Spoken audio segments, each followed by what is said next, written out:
Shavua Tov. I'm Doreen Dotan in Tzfat in Israel. Shavua Tov means good week. It's after Shabbat. And I hope that this is going to be my last video. All in all, it may be at least my last video for a while. I'm going to speak about the real Mashiach in this video, which is the gematria of 358, and that is the gematria of the word agshama, which means the realization, the actualization. And I'm going to talk about what that is so that you have the real experience of it.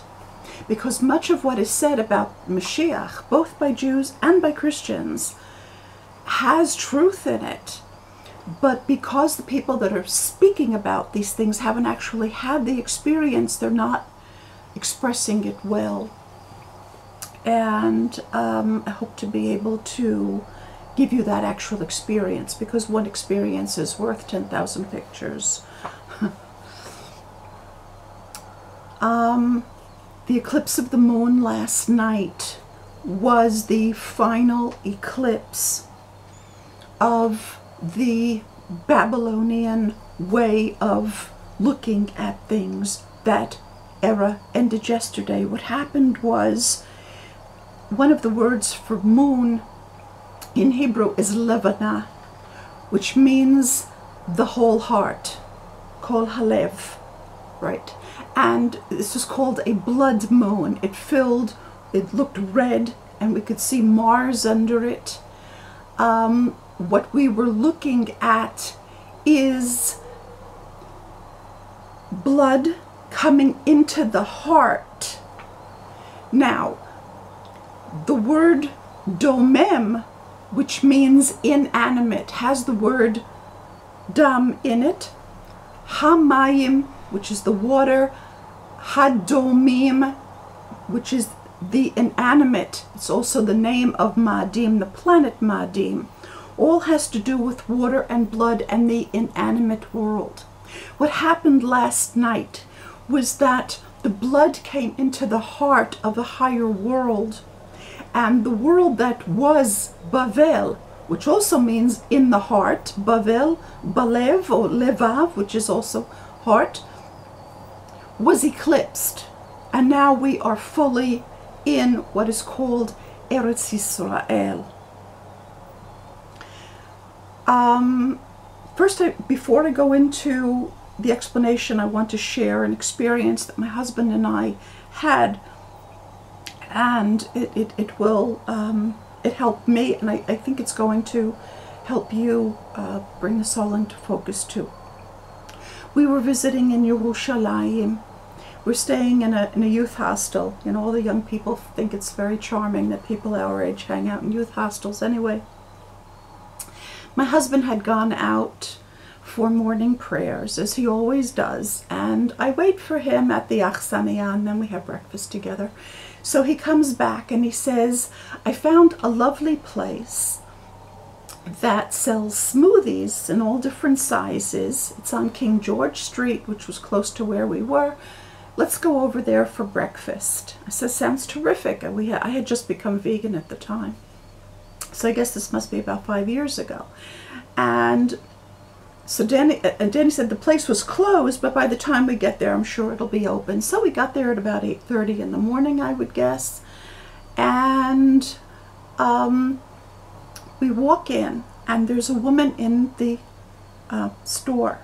And it's all fruits, and she makes smoothies, beautiful different smoothies and combinations of fruits, and the whole place is filled with fruits. And the woman looks up, and she looks at us.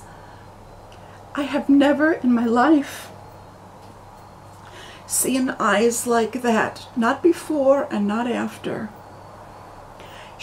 Her eyes, when she looked at us, it looked like the eyes of a mother who was looking at her newborn child for the first time, but even more so.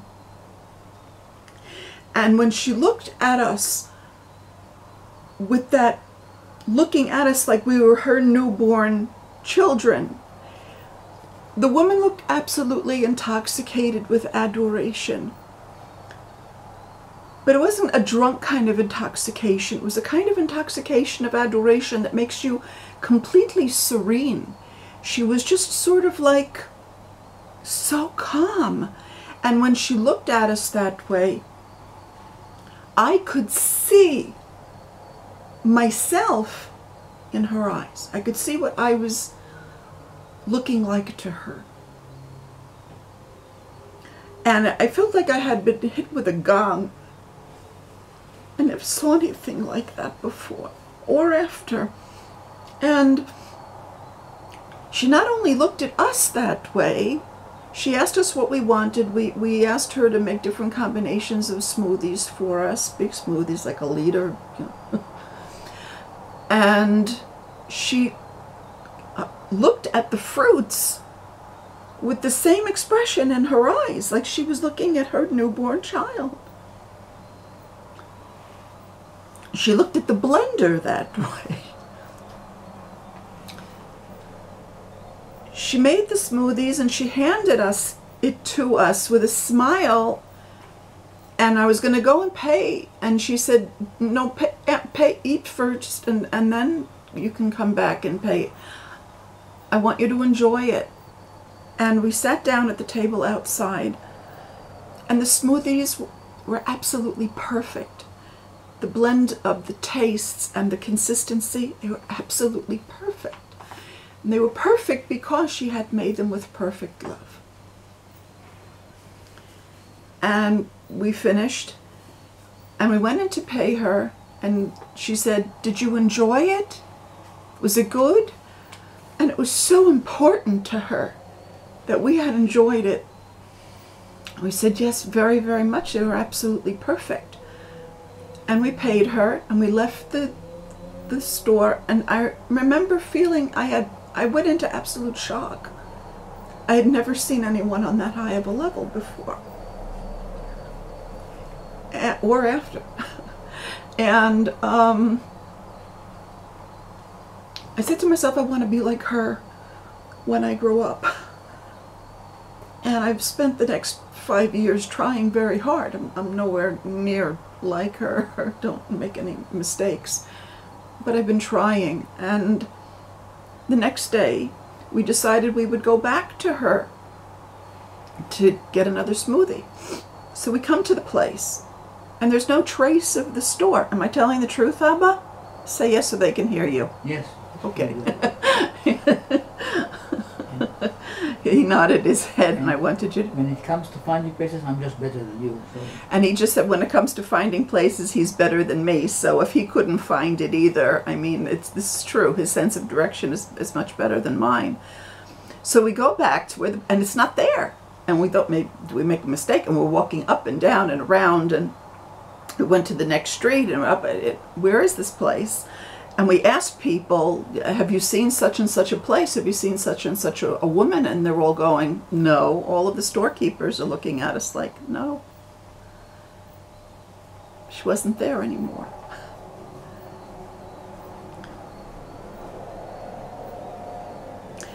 Although I'm not like her on that level, I want to share with you what I've learned about how to look at the world as though it's your newborn baby.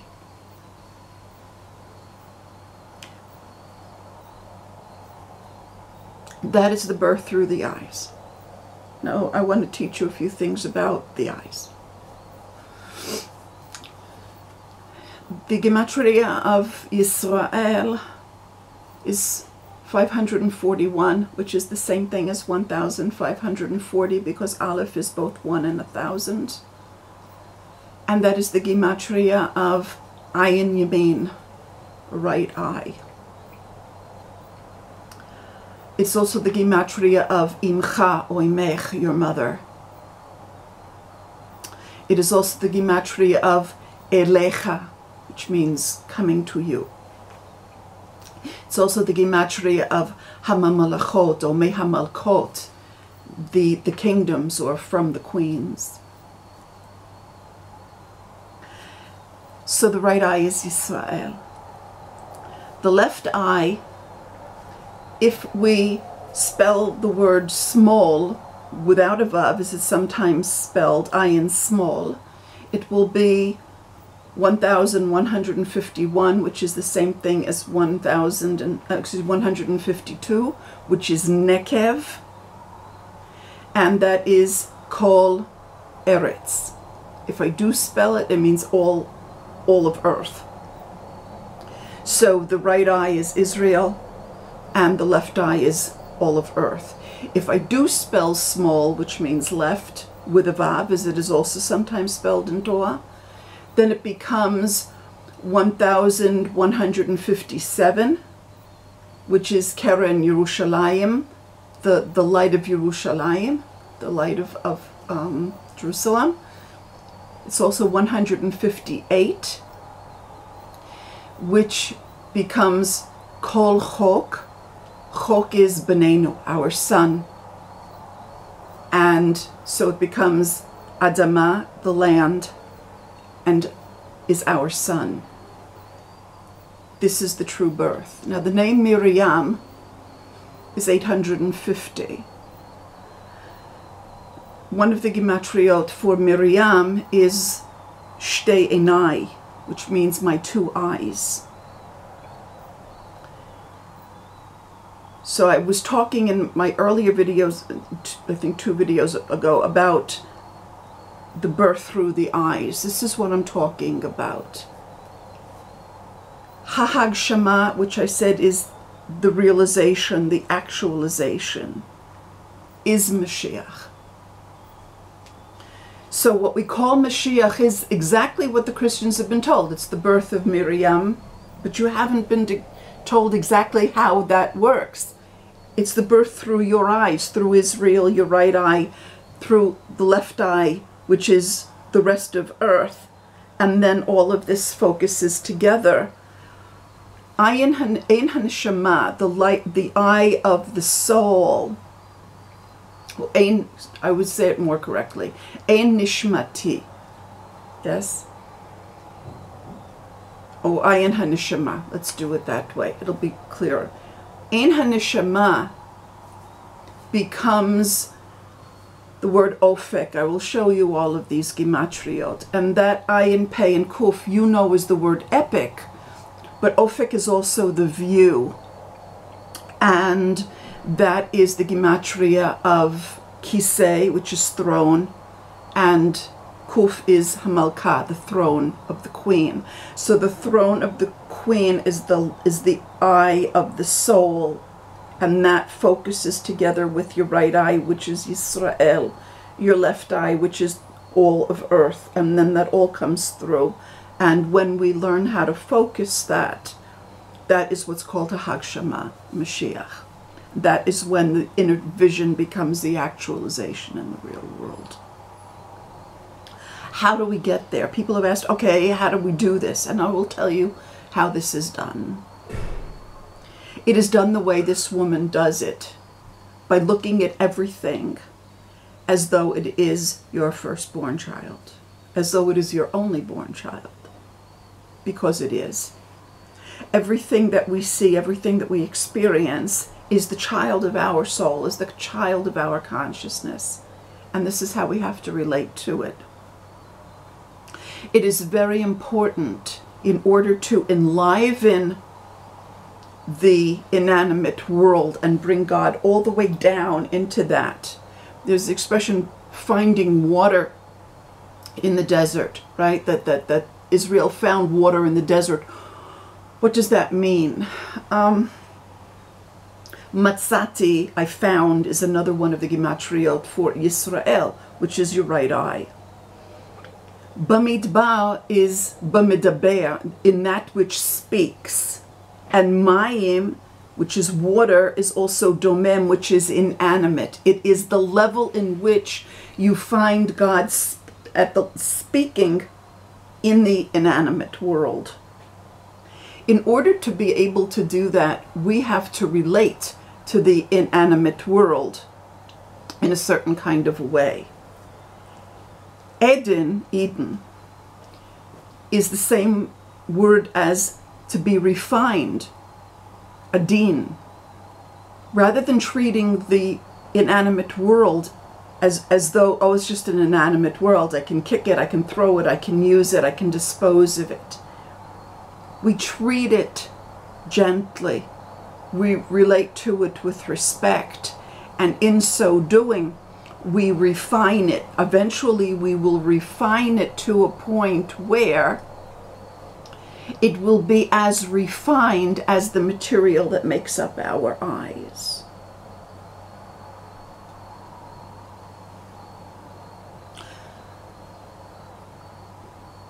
There's certain practices that I began to take on. I just knew that I had to do them, and they helped me. And one of them was when I would write and a pen would finish, the ink would be used up. I didn't just pitch it, I've used you up, now it's time to just pitch you away. I would thank it for the service that it gave me and put it gently into the baskets, not just throwing it away. I stopped kicking rocks. If I have to move a rock out of the way, I'll move it gently with my foot. I don't just give it a kick. And eventually, as a result of doing this and treating the inanimate world with respect, the inanimate world began to reveal itself to me as being aware. And this is what I talk about my teachers being the dust. To those who don't understand, that must sound very, very strange. But the dust under your feet is very, very holy, and if you listen to it, it speaks on an extremely high level. Your walls, the gematria of the word ot is kan, which means here, I'm present, which is also chazon, the vision. It becomes experiencing the chair that you're sitting on as God taking the form of a chair. That is the throne. I noticed that my clothes stopped wearing out. If you look at my videos from way years back, I'm wearing the same kaftans. My clothes don't wear out.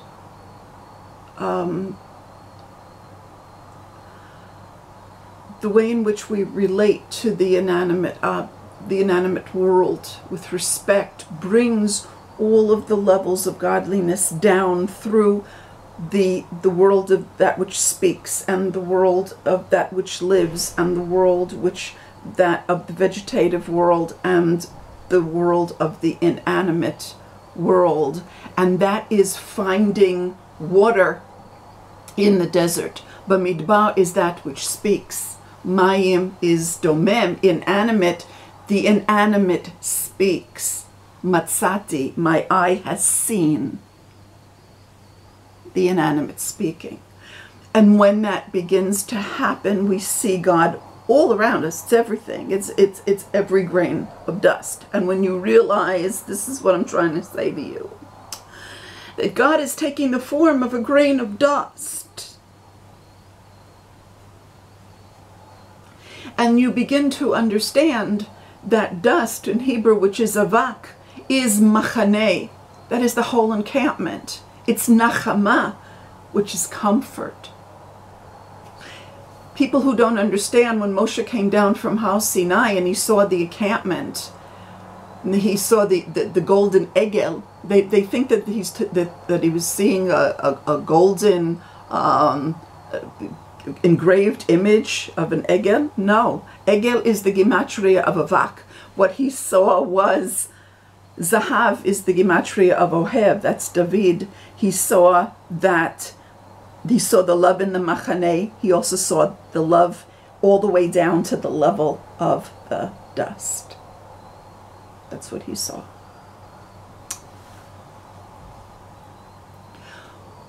when we begin to be able to use our eyes this way, and it forms like a mosaic. It's not something that happens to us bang. It's a development as a result of repeated